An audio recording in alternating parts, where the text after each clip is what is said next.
Soy Fernando Díaz Villanueva, hoy es 19 de diciembre de 2023 y esto es La Contracrónica.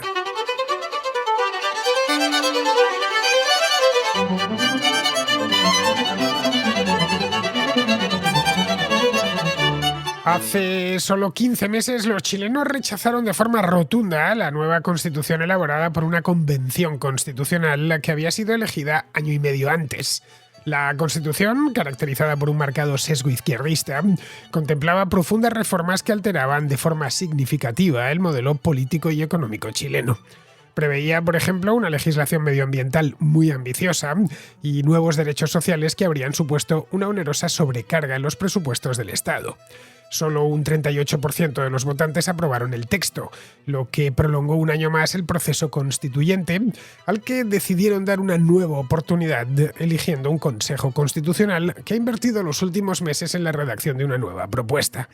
Este domingo se sometió a referéndum esa nueva propuesta, esta vez de carácter más conservador. La participación ha sido también muy alta, del 84%, y el resultado es parecido al del año pasado, aunque el rechazo no ha sido tan masivo. El 44% de los votantes se han mostrado a favor de la nueva Constitución y el 55% en contra. Esto implica que se mantendrá la Constitución de 1980, la misma que estaba en entredicho desde el estallido social de 2019. Implica también el fin a 4 años de proceso constituyente que han provocado la elección de 2 asambleas constituyentes y la convocatoria de 3 plebiscitos nacionales. Entre medias, a finales de 2021 hubo también unas elecciones legislativas y presidenciales, que se saldaron con una victoria del izquierdista Gabriel Boric, uno de los principales partidarios de la nueva Constitución. En estos 4 años, todo en la política chilena ha orbitado en torno a este asunto que empezó con unas simples protestas callejeras en Santiago de Chile a causa de la subida de las tarifas en el metro. Esas protestas se convirtieron pronto en un problema de orden público. Fue entonces cuando surgió la cuestión constitucional. El entonces presidente, Sebastián Piñera, dio su brazo a torcer y la izquierda chilena supo transformar el descontento de los chilenos, derivado de la crisis económica, en un debate constitucional. Arguían que el origen de los problemas era la Constitución de 1980, aprobada en tiempos de la dictadura de Augusto Pinochet, pero que desde entonces ha sido reformada en más de 60 ocasiones.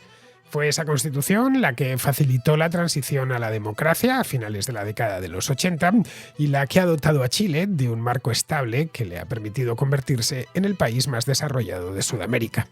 Las preocupaciones de los chilenos, tanto en 2019 como ahora, son más de tipo económico que político. La crisis económica que dio origen al llamado estallido social no ha remitido y, para colmo de males, la delincuencia es anormalmente alta. Según los sondeos, en torno al 60% de los chilenos quiere que el gobierno se centre en mejorar la seguridad ciudadana. Un 35% cree que el gobierno debería centrarse en la economía. Solo el 2% piensa que el foco principal del gobierno debería estar en cuestiones de género o en el medio ambiente, los dos aspectos en los que más incidió la Constitución que los chilenos rechazaron el año pasado. Hoy Chile se encuentra en un momento muy diferente al de hace 4 años, cuando todo este proceso dio comienzo.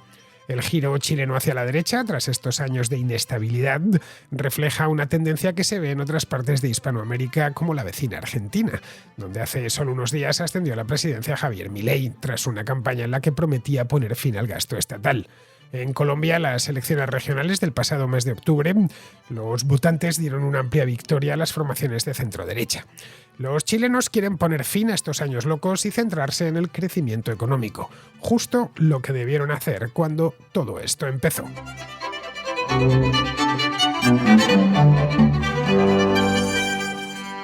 Hace 4 años, casi justos 4 años, porque esto empezó en el mes de octubre de 2019 y se prolongaron estas protestas hasta el mes de diciembre, incluso se metieron el año siguiente, ya en 2020, pero el momento álgido fue el mes de noviembre de 2019, por eso digo que han sido casi 4 años exactos.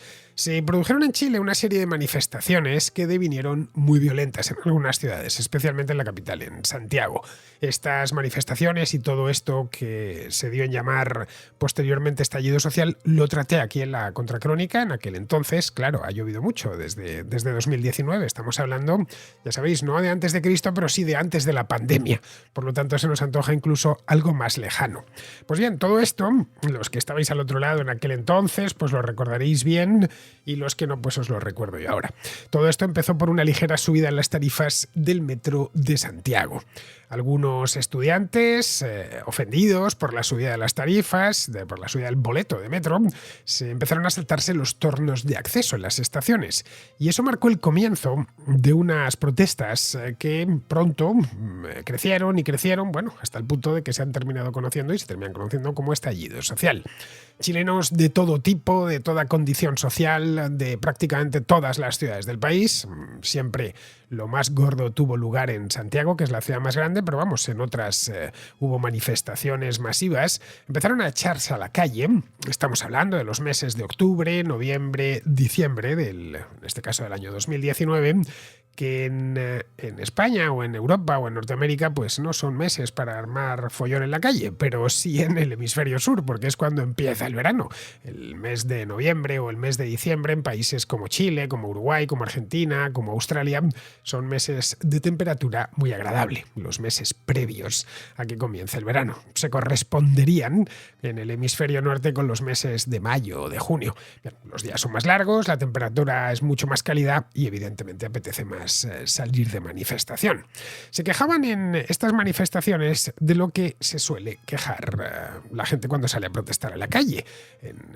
Siempre que las manifestaciones son de tipo económico, evidentemente. Otras veces protestan por otras razones, pero en este caso era protestas de que no llegaban a fin de mes, en una palabra, de que los precios estaban muy caros, de que no había demasiado empleo, que los que tenían un empleo tenían serios problemas, que las pensiones eran muy bajas, en fin, nada, en principio nada de lo que alarmarse. Estas manifestaciones se dan en Chile, pero se dan en otros países del mundo. Las podemos encontrar en Estados Unidos, las podemos encontrar en España, en Italia, en el Reino Unido, en Alemania, en cualquier país. Cada vez que la situación económica se deteriora, pues hay gente que se siente directamente impelida a salir a la calle a protestar porque se ha quedado sin empleo, porque el poco dinero que tiene no le alcanza para llegar al final del mes.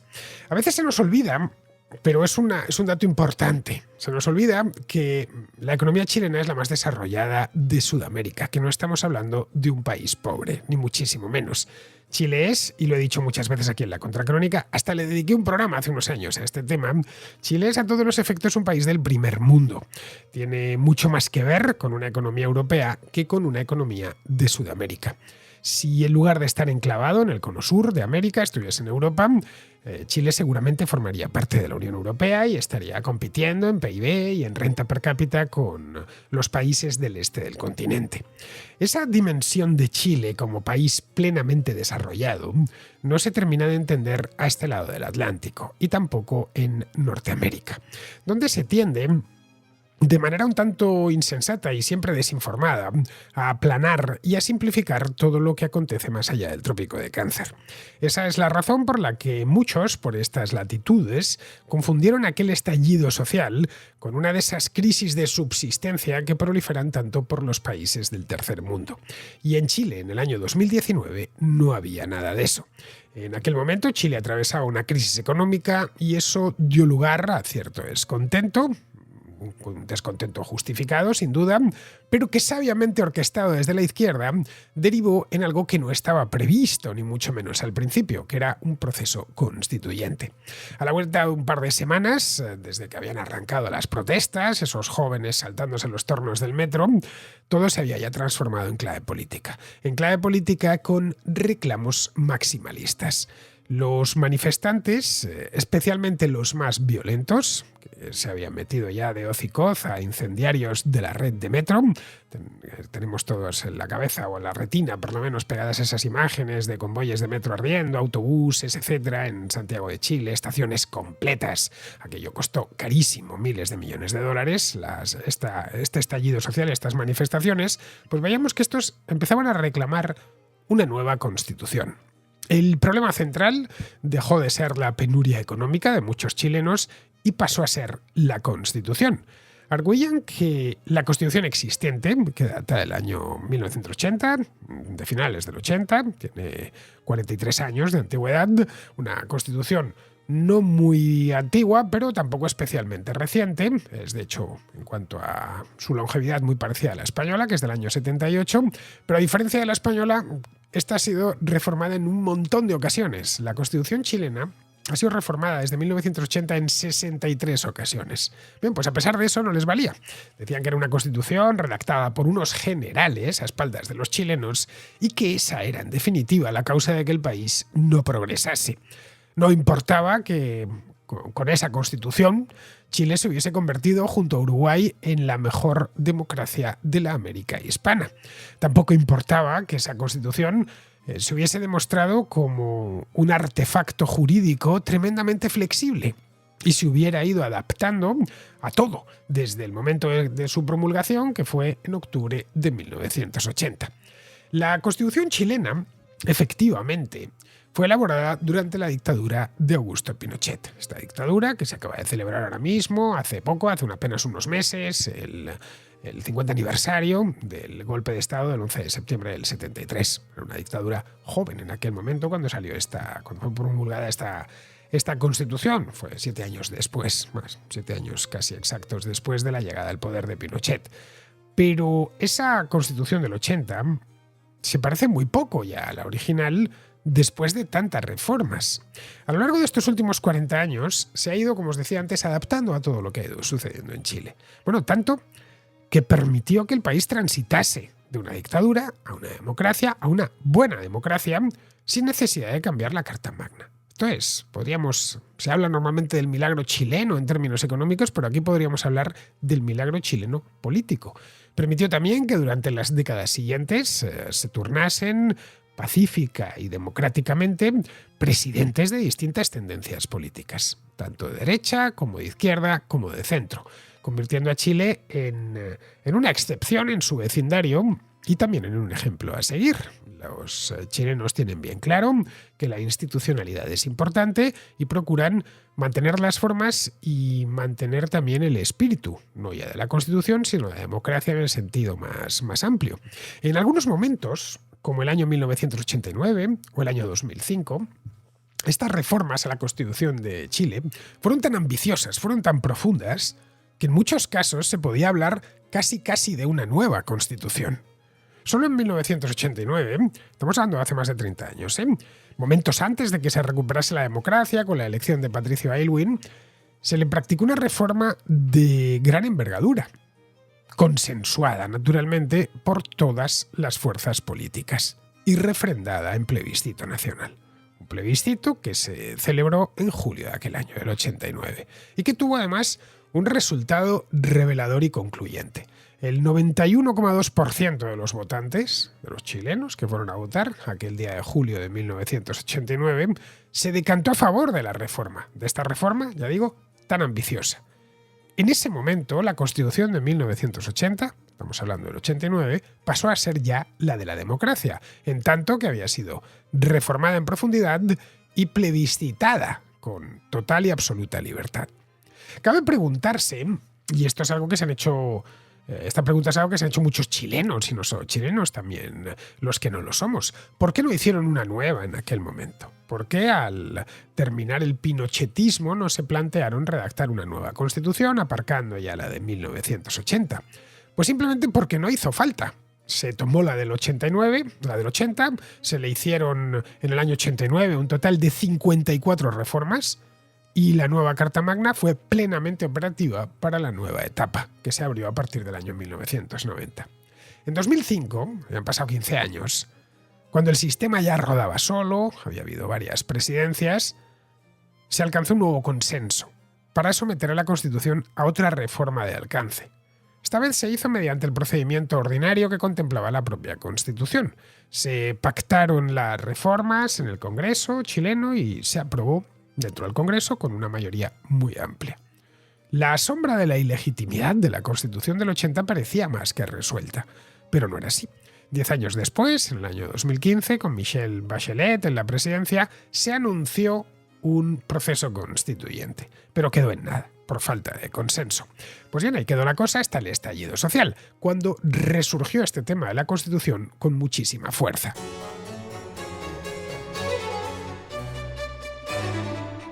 La izquierda chilena no es poca cosa. Es una de las más doctrinarias y combativas de América. Yo diría, a riesgo de que me diga alguien lo contrario, porque esto es difícil de categorizar y sobre todo de colocar en un ranking, yo diría que es la más combativa y la más doctrinaria, no ya de América, sino de todo el mundo hispano. Bien, pues la izquierda chilena había perdido la presidencia en el año 2017. Las elecciones que había ganado Sebastián Piñera por segunda vez, no consecutivas. Ya sabéis que los últimos 15 años de historia de Chile se podían separar por dos presidentes que se iban alternando, Bachelet, Piñera, Piñera, Bachelet. Bien, bueno, más bien al contrario, pero bueno, que volvió a ganar por segunda vez no consecutiva la presidencia y la perdió la izquierda, que había gobernado hasta aquel momento. Bien, vieron el estallido social como un medio magnífico, poco ortodoxo, eso sí, pero efectivo para recuperar la iniciativa política. El presidente en aquel entonces, que era Sebastián Piñera, un presidente que llevaba 2 años de mandato, se asustó y decidió tomarles la palabra, abriendo el proceso constituyente que se había aparcado en el año 2015, es decir, 4 años antes por falta de consenso.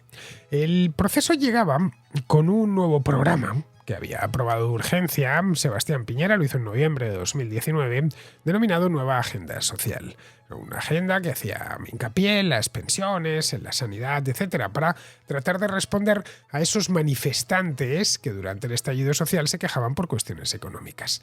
Piñera estaba convencido de que con estas cesiones el problema se acabaría.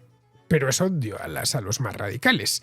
Al final, el proceso que se abrió en aquellos convulsos días de noviembre de 2019 ha durado 4 largos años. Querían, eso sí, y esto habla muy bien a favor de los chilenos y de su sistema político, querían hacerlo de forma ordenada y con todas las garantías. Se diseñó entonces un proceso complejo, con una serie de hitos que tendrían que ir atravesándose uno a uno.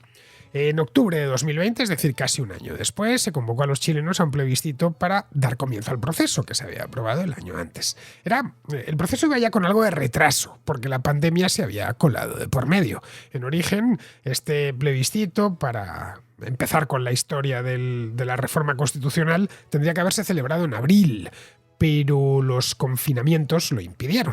No se podía, estaban los chilenos encerrados o medio encerrados en casa y no podían ir a votar. Recordad, abril de 2020 estábamos encerrados en prácticamente todo el mundo. Así que se lo llevaron al mes de octubre. Les preguntaron 2 cosas en aquel referéndum. La primera, si querían una nueva constitución.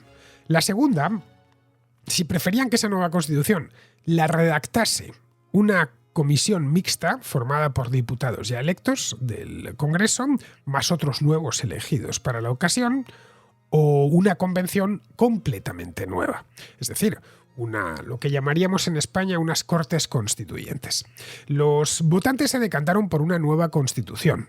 Una nueva constitución, dijeron que sí, que adelante, además por una mayoría muy consistente, que fuese redactada por una convención constituyente, por esas Cortes Constituyentes, aunque no encajaría como Cortes Constituyentes porque se decidió que para no alterar el funcionamiento diario del país, todo este proceso iba a ir en paralelo, es decir, el Congreso iba a seguir existiendo como medida de alivio para los propios constituyentes, que no tendrían que ir con demasiada prisa y que solo podían centrarse en la cuestión constitucional y no tenían que estar a las cosas del día a día.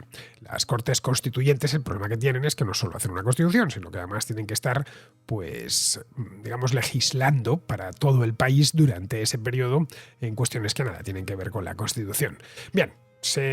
La convención se tuvo que elegir porque era una constitución que nacía desde abajo y desde cero. Se eligió unos meses más tarde, en mayo de 2021, con una participación muy baja, en torno al 40%. Eso ya daba que pensar. Si solo 4 de cada 10 chilenos se habían molestado en ir a votar a los constituyentes, es que no estaban muy interesados en el tema de la Constitución.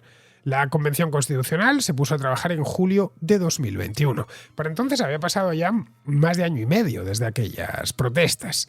Tenían un año exacto para entregar la nueva Constitución. Pero pronto se comprobó que aquello nacía torcido. La convención adolecía de un sesgo ideológico muy marcado hacia la izquierda. Durante meses todo fue un despropósito que hacía presagiar lo peor.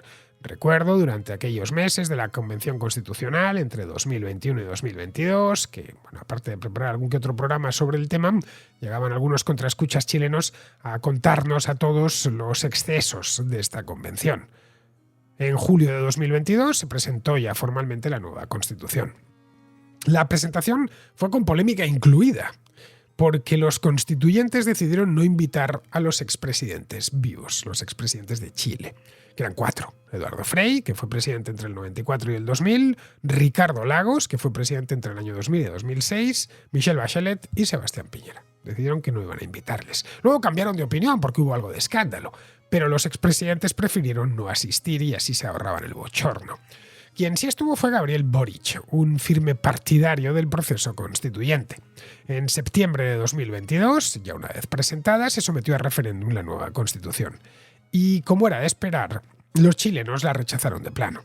La participación esta vez fue muy alta, el 85% frente al torno al 40% de las elecciones de la Convención, pero los radicalismos parecían no convencer. Bueno, de hecho no convencían nada. Solo el 38% de los votantes aprobaron el nuevo texto, es decir, ni siquiera 4 de cada 10 votantes chilenos aprobó esa constitución hacia la convención. No podía ser de otra manera, bien mirado. Era una constitución de parte, que abundaba en infinidad de radicalismos de izquierda, incluyendo los más nuevos. De hecho, se solía decir en esos días, recuerdo que la chilena iba a ser la primera constitución woke o postmoderna de toda la historia del mundo. Bien, entre medias, esto es lo que sucedía, digamos, en la película constitucional, pero la película de la política del día a día continuaba. Entre medias se habían celebrado las elecciones presidenciales que tocaba celebrarlas en el año 2021, a finales de 2021. Las ganó el izquierdista Gabriel Boric, un antiguo líder universitario, un chico muy joven, que defendía a capa y espada el proceso constituyente y defendía también la nueva Constitución. Sí que en solo un año, esto os lo comentaba aquí en septiembre de 2022, solo un año se había dado la vuelta totalmente a la tortilla, creando una paradoja de solución muy difícil. Por un lado, el presidente quería cambiar la Constitución, pero por otro, los chilenos no aprobaban la Constitución que los partidarios del presidente habían elaborado tras un año de sesiones que en muchas ocasiones rozaron lo psicotrópico. Para salvar in extremis el proceso, os comentaba aquí el año pasado que no sabía muy bien qué iban a hacer, así estuvieron durante los primeros días, pero encontraron una vía. Fue elegir un consejo constitucional, en tanto que se había votado lo de cambiar la Constitución, no querían matar el proceso ya con ese referéndum, decidieron darle un año más de vida. Se elegía un nuevo consejo, de nuevo hubo elecciones, más pequeño eso sí, que redactase una nueva propuesta. Para agilizar los trámites y no perder otro año, esto fue en mayo de este año, dieron a este consejo solo 6 meses de trabajo, al término de los cuales se votaría de nuevo en plebiscito lo que saliese de ahí. Bien, eso fue lo que se votó este domingo. La Constitución redactada por el Consejo Constitucional era en cierta medida el reverso de la que parió la Convención Constitucional hace poco más de un año. Enfatizaba cosas como la libertad individual, la libre empresa, vamos, los pilares del milagro económico chileno de la década de los 80.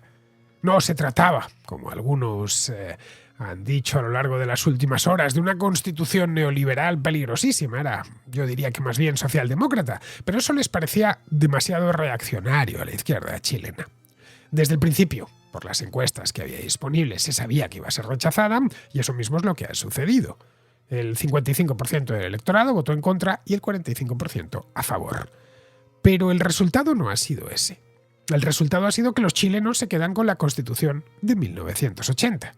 La que los manifestantes o algunos manifestantes del estallido social señalaban como responsable de todos los problemas del país. Los vaivenes que ha ido creando este proceso constituyente han alumbrado otra paradoja más. Y es la de ver, esto lo hemos podido ver en los últimos días, la de ver a la izquierda chilena rogando el voto para que la constitución pinochetista se mantenga en vigor, lo que ellos llamaban constitución pinochetista. Era ya el fin de fiesta, la traca de fin de fiesta.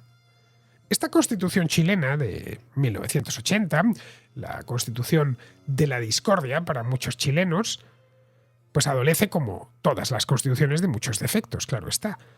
Pero ha tenido también grandes cosas que aportar a Chile. Y lo hemos podido ver en los últimos 40 y tantos años. Ha dotado al país de un marco estable para desarrollarse y convertirse en la gran excepción hispanoamericana, en un caso de éxito. Chile no es Hungría, no está entre la Austria y la República Checa. Tiene, como os decía antes, un vecindario muy revuelto. Los argentinos no han hecho más que ir de crisis económica en crisis económica. Y Argentina es el país que comparte más kilómetros de frontera con Chile. Son vecinos en sentido estricto. Bueno, lo mismo les ha pasado a los peruanos, que hacen frontera con Chile por el norte, y a los bolivianos. Bueno, en Perú y en Bolivia, además de lo anterior, pues viven en un estado de crisis política permanente, especialmente en Perú. En Bolivia incluso han ensayado las recetas del socialismo bolivariano con resultados desastrosos y bien conocidos por todos. En Chile, entre tanto, las cosas han ido aproximadamente bien. También como que es el país hispanoamericano favorito para los inmigrantes de otras partes del continente.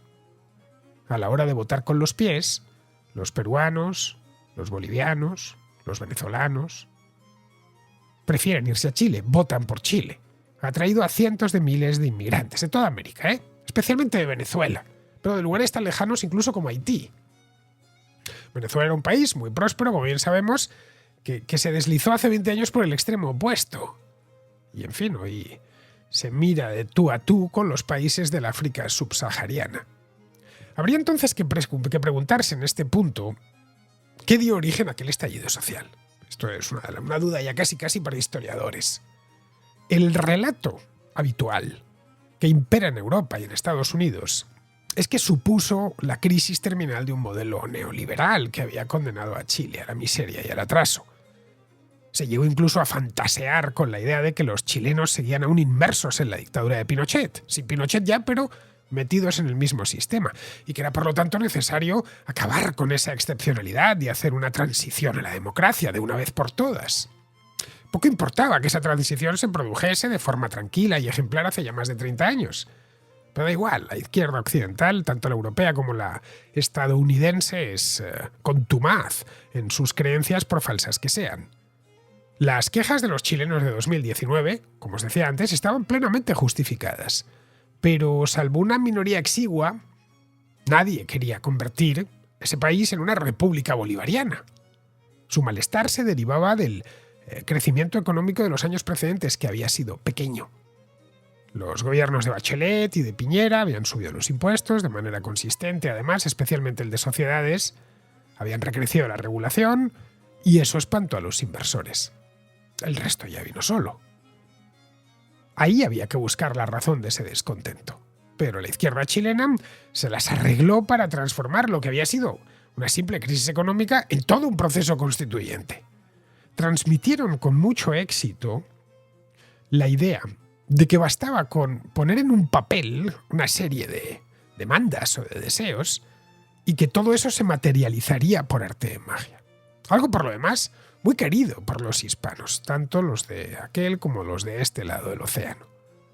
Esa confianza ciega en la letra constitucional y en confundir necesidades con derechos. Esto ha provocado auténticas calamidades. La más reciente, la calamidad venezolana. Pero nada, no terminamos de aprender. Por suerte los chilenos han sabido frenar a tiempo. El proceso era, como os decía antes, estaba tan lleno de garantías y de cerrojos, era tan garantista y tortuoso que les ha permitido reflexionar a lo largo de estos años. En fin, esperemos que con la resaca de este viaje a ninguna parte queden vacunados de nuevas aventuras constitucionales. Chile efectivamente es una excepción, pero una excepción de tipo benigno que debería ser emulada. Vamos con la contrarréplica, empezamos con Esther, que pregunta por lo que la semana pasada sucedió en Estrasburgo, cuando Pedro Sánchez compareció ante el Parlamento Europeo para dar cuenta de sus 6 meses de presidencia europea. Hola Fernando, bueno, como siempre, gracias por tu programa. Pues yo te quería preguntar sobre tu opinión acerca de las declaraciones de Pedro Sánchez en la valoración de la presidencia europea.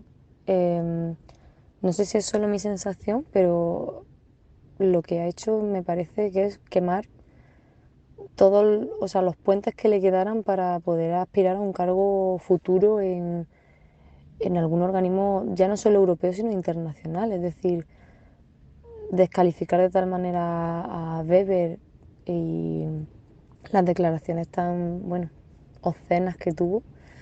No sé qué opinión, qué crees que está pasando por la cabeza de Sánchez, si es que ya le da todo igual, porque por lo que parece no ha sentado bien ni siquiera a Ursula von der Leyen, ¿no? Que siempre había tenido una actitud bastante afín a él, aunque dicen que lleva meses ya un poquito más fría con nuestro presi. Pero es que, claro, ya ha quedado totalmente retratado, no ahora, sino de cara ya al futuro. En fin, un saludo a todos los contraescuchas y nada, gracias por tu trabajo. Bueno, Esther, una pequeña corrección. Sánchez no es nuestro presi, ni nuestro presidente. Sánchez es presidente de su propio gobierno y ya. Para todo lo demás es un simple primer ministro elegido, por la mínima, por cierto, por el Congreso de los Diputados. Pero vamos, vi lo de la semana pasada en Estrasburgo y no podía dar crédito. No pensé que se fuese a inmolar de ese modo. No era necesario, además, hacerlo. Hubiese bastado con que llegase allí, se colocase en la tribuna de oradores y diese un discurso genérico de agradecimiento, como hacen todos los primeros ministros cuando les toca ser presidentes de turno de la Unión Europea. Pero nada, se conoce que llegaba con ganas de guerra. En la Unión Europea, de cualquier modo, le van tomando las medidas, ¿eh? Pero esto no es cosa de ahora, esto viene de antes. La obsesión que tiene con poner la judicatura a su antojo dio la voz de alarma hace un par de años. Con el tema del destino de los fondos europeos le tuvieron que dar un toque porque pasaban los meses y no se sabía a quién se estaban entregando. El colmo fue su visita a Israel hace cosa de un mes. Cuando se presentó allí buscó el enfrentamiento con Netanyahu, de forma un tanto gratuita, porque no estaba allí en calidad de primer ministro español, sino de presidente europeo de turno. A partir de ahí creo que ya se esperaban cualquier cosa.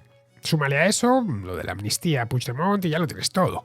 No terminan de entender cómo se puede amnistiar a unos tipos que ya están indultados y que, entre otras cosas, les acusan de malversación de caudales públicos. Así que la cosa andaba calentita cuando llegó. Sánchez jamás da un paso atrás. En eso consiste su famoso manual de resistencia. Está en estos momentos fuera de control, de manera que pasó al ataque y cargó contra el Partido Popular Europeo, que es el partido del centro-derecha europeo, un partido en el que están los diputados del PP y los de la CDU alemana también. El presidente de ese partido es un tipo de la CDU, bueno, del CSU es exactamente, que se llama Manfred Weber. Podría habérsela envainado Weber, pero decidió replicarle porque sus palabras les habían dejado sorprendidos, como poco. Bueno, tanto que le abuchearon. Eso no se había visto nunca, que en el Parlamento Europeo abucheasen a un jefe de gobierno de un país miembro.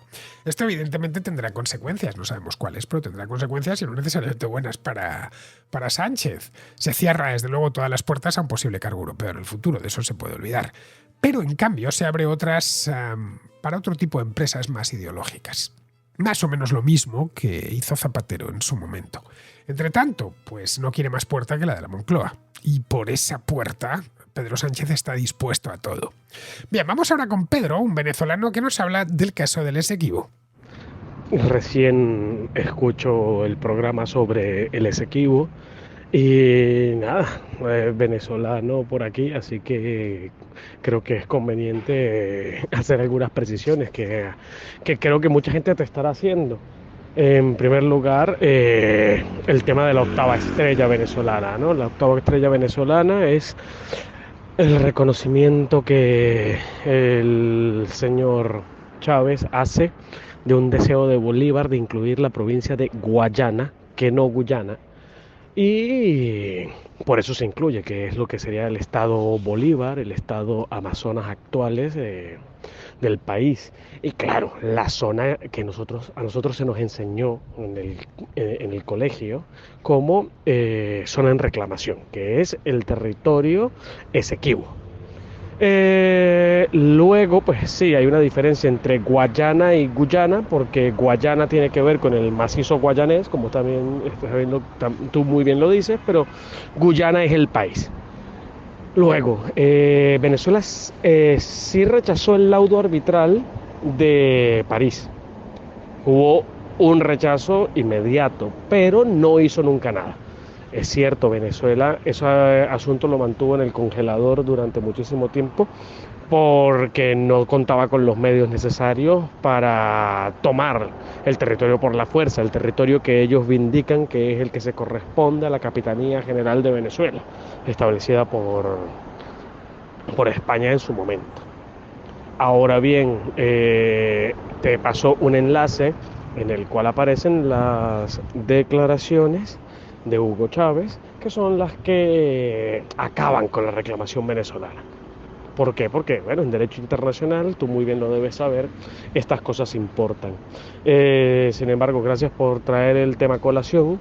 Yo soy de los que considera que Venezuela no ha hecho nada por ese territorio y que no hay nada que reclamar, que es una manera de atizar un nacionalismo para un gobierno altamente impopular y que está tratando por todos los medios de no llegar a elecciones el próximo año, unas elecciones que con determinada presión internacional podrían llegar a ser competitivas, y que esta táctica es una forma de ensalzar los ánimos nacionalistas venezolanos sobre un territorio que nunca ha sido nuestro, nunca en términos de posesión.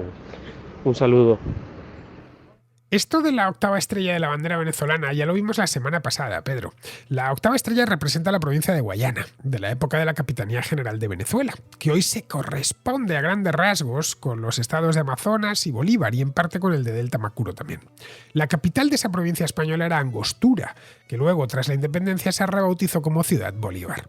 El hecho es que el nombre original de Angostura, se llamaba así porque está en un tramo algo más angosto del río Orinoco, el nombre original de Angostura era Santo Tomás de la Guayana. Así es como le pusieron. El término Guayana proviene de una lengua indígena, el arahuaco. Los primeros españoles en llegar allí, en el siglo XVI, pues debieron oír la palabra a los indígenas y la adaptaron al castellano. Respecto a Guyana, sin la primera ese es el nombre de la República Cooperativa, del mismo nombre, República Cooperativa de Guyana, que viene directamente del inglés Guiana. Los ingleses debieron enterarse de que los españoles a esa zona de América la llamaban Guayana, los españoles lo habían escuchado a los indios, y pasó a su nombre como Guiana, que luego terminó siendo Guyana. Pero que no sé, en inglés probablemente se pronuncie Guyana y Guiana se pronuncien de manera muy parecida. Pero vamos, en español a esa zona se la conoce como la de las Guayanas, con la A, que había 4, la española, que se corresponde con parte de la actual Venezuela, la inglesa, que es la actual Guyana, la holandesa, que es Surinam, y la francesa, que sigue llamándose así y bajo soberanía francesa. Así que la antigua Guayana española ya forma parte de Venezuela en su práctica totalidad, salvo esa parte del Esequibo, que nunca llegó a estar ocupada por españoles de forma sostenida, al menos. Esa fue la razón por la que los británicos, a partir del siglo XIX, empezaron a expandirse por ahí. Sabían que las repúblicas hispanoamericanas eran débiles, que se llevaban mal entre ellas y que se pasaban la vida metidas en conflictos civiles, así que no tenían que temer por una respuesta. Ese fue el origen del problema. La nueva República de Venezuela simplemente no podía ejercer la soberanía y defender todo el territorio que había heredado de la Capitanía General Española. Vamos, algo similar a lo que pasó en Centroamérica con Guatemala y Belice. Bien, seguimos con Mario, que es de Colombia y que también nos habla del Esequibo, en este caso en su vertiente interna. Hola Fernando, buenas noches. Hoy tengo un comentario para el programa sobre el Esequibo. Resulta que yo no creo que se trate primero que todo de un régimen totalitario realmente desesperado que quiere hacerse con un pedazo de territorio extranjero por las vías de hecho. Pienso que el gobierno bolivariano es estúpido, pero no tanto como para enfrentarse o ponerse en riesgo contra Estados Unidos y seguramente también contra el Reino Unido. Segundo, no creo que se trate o no creo que la intención sea generar un estado de conmoción que legitime, entre comillas, la cancelación de un sufragio. Tercero, más bien pienso que se trata de lo siguiente, de una forma de generar tensión y llamar la atención con respecto a las negociaciones que tiene con Estados Unidos para rebajar sanciones. A ver, este es el ejemplo o este es el antecedente que se me viene a la cabeza. Hace poco aquí en Colombia el ELN, que se encuentra en negociaciones con el gobierno de Colombia, secuestró al padre de un futbolista llamado Luis Díaz. El padre se llama Manuel Díaz. Bueno, poco tiempo después de secuestrado, este hombre fue liberado gracias a la gestión de la Iglesia Católica, para que veamos que esto es una entidad bastante fuerte. Ahora bien, ¿en qué ayudó al ELN? A generar tensión en la negociación y llamar la atención de la gente que estaba indiferente o que realmente es indiferente al tema, que es la mayoría de los colombianos. La mayoría de los colombianos no están tan metidos en el tema del conflicto armado y realmente ven con malos ojos que el gobierno negocie con una organización delincuencial como el ELN, como el Clan del Golfo o lo que queda de las FARC. Pienso yo que este es el caso de Maduro, que el tema de las sanciones a muy poquita gente realmente las sanciones que tiene Estados Unidos con Venezuela a muy poquita gente realmente le interesa, y que la forma de llamar la atención del régimen es usar esta carta de que va a hacer una guerra contra otro país, y me imagino que también será una forma de desviar atención con respecto a la última detención de opositores venezolanos. Creo que a María Corina Machado le han fabricado una causa judicial para prohibirle presentarse a elecciones durante creo que 15 años o algo así. Bueno, Fernando, gracias por la atención y como siempre tu programa es de lo mejor. Feliz noche. Efectivamente, así es, Mario. Esto del Esequibo hay que leerlo en clave interna y no tanto en clave externa. Es altamente improbable que Maduro se meta en una guerra por un pedazo de selva, por mucho petróleo que haya en sus costas. La Venezuela actual simplemente no puede sostener una guerra porque en el país falta de todo, y las guerras son muy caras, cuestan millones de dólares al día. Podríamos pensar que Guyana es un país débil desde el punto de vista militar, y lo es sin duda, pero tiene amigos poderosos como Estados Unidos o el Reino Unido. Además, en el caso de una agresión, el régimen de Maduro sería sometido a un régimen de sanciones leonino, y dudo muy mucho que tanto rusos como chinos corran en su auxilio. Los segundos, los chinos, te digo ya, desde ya que no, ya que hay empresas petroleras chinas que están trabajando en Guyana. De manera que esto es un asunto interno, así es. Maduro necesita reclamos, y qué mejor reclamo que agitar el irredentismo. En otros momentos el régimen bolivariano buscaba los problemas con Colombia, pero ahora en Colombia tienen un presidente amigo, Gustavo Petro, así que han mirado hacia el este y han recuperado este viejo conflicto del Esequibo que le importa, la verdad sea dicha, a muy poca gente dentro de Venezuela. Ahí tenemos los resultados reales de participación del referéndum de principios de este mes. Bien, vamos a terminar ya, vamos con Pizarro, que nos habla de Irán. La escalada regional e internacional de la crisis desatada por Hamás no ha sucedido, porque a nadie le importan los gazatíes, porque Hamás es una causa impresentable y porque hay dos portaaviones cerca. Irán puede desearle todos los males a Israel, pero no va a entrar en un conflicto de resultado incierto y probablemente adverso, por una población que desdeña o por una organización terrorista de la que se sirve precisamente para no involucrarse. Todos amagan, pero solo Israel está dando. Un cordial saludo de Pizarro. Y hasta aquí, queridos amigos, llega la contracrónica de hoy. Estamos a día 19, un paso ya de las Navidades. Mañana es día 20, pero mañana no haré contracrónica porque estoy de vuelta a Madrid. He pasado unos días en Inglaterra, he terminado el libro, del que os he hablado en más de una ocasión, está ya entregado, Alberto y yo hemos entregado este libro y me tengo que volver entre otras cosas porque quiero pasar las Navidades en España, así que mañana estaré de viaje, que no es que sea un viaje muy largo, pero ya sabéis que el momento que uno tiene que pillar un avión, pues ya lo que va al aeropuerto viene de él, se le va por lo menos mediodía, eso en el mejor de los casos, y la contracrónica es un programa que me lleva el día completo, que necesito el día completo. Así que nada, nos volveremos a escuchar el 20, no, obviamente, el día 21, que es jueves. Hasta el jueves entonces.